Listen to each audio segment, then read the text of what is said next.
Grabe, as in, sasabog na talaga utak ko. Pero hindi dahil sa stress, kundi sa sobrang dami kong naiisip. Naalala niyo yung second branch ng ihawang ko, na nalugi, pumalpak, at hindi ko na napagpatuloy?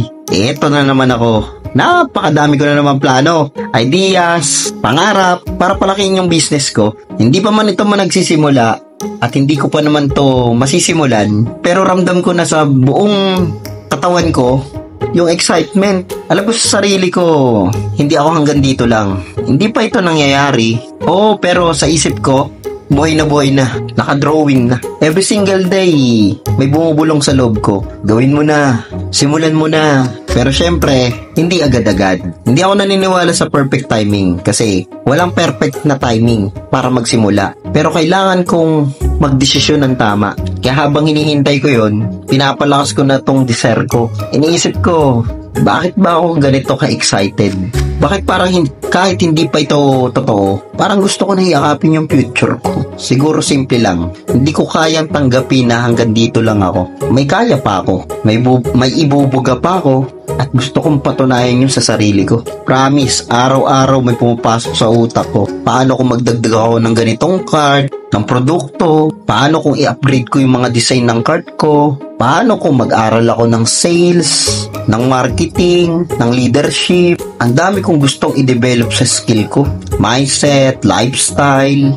Pero kahit magulo, parang sabog yung utak ko sa dami ng ideas. Ang sarap sa pakiramdam. Kasi I know, this chaos means I'm dreaming, I'm hungry, I'm growing. Diba? Yes, wala pa. Hindi pa ito actual. Wala pang expansion. Wala pa yung full version ng dream business ko. Pero sa isip ko, parang may blueprint na. And every time I visualize it, nanginginig ako sa excitement. Kasi feeling ko, pag dumating na yung pagkakataon, handa ako. Kaya ngayon pa lang, inaayos ko na yung mindset ko eh.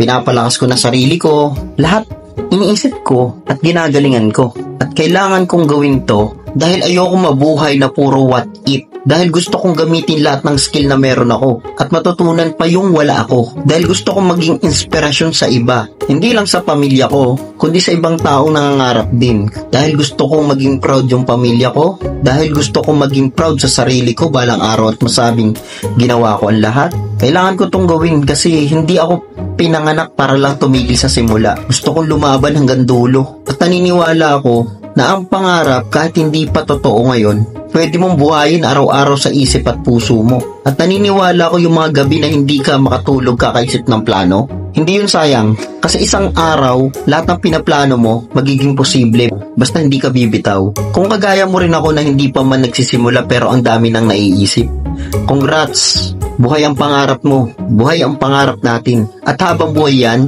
may chance ka. May chance tayo. Ang kailangan lang, faith, action, at especially patient. At kahit hindi pa ito nangyayari, wala pa sa harap mo, wala pa sa harap natin. Isipin natin na parang andyan na. Ipakita natin sa universe na gusto mo talaga. Kasi kapag prepared ka, opportunities will come. And when they do, ready ka na sumabog sa success. So yes, sasabog na utak ko sa daming gusto kong gawin. Pero hayaan mo, gusto ko yan kasi ibig sabihin, buhay pa ako bilang nangangarap. At kahit hindi pa ito nangyayari ngayon, hindi ako titigil. Sa tamang panahon, sa tamang galaw, mangyayari rin to. Kahit napakarami ko ng pagdaan ng kapalpakan, kagaya nung second branch ng ihawang ko, ay gagawin ko to ng paulit-ulit. Basta excited na excited ako. Kaya kung katulad mo ako, comment mo sa baba. Hindi pa man nangyayari pero excited na ako. Let's grow together. Let's dream hard and hustle harder. See you in the next vlog. Bye-bye!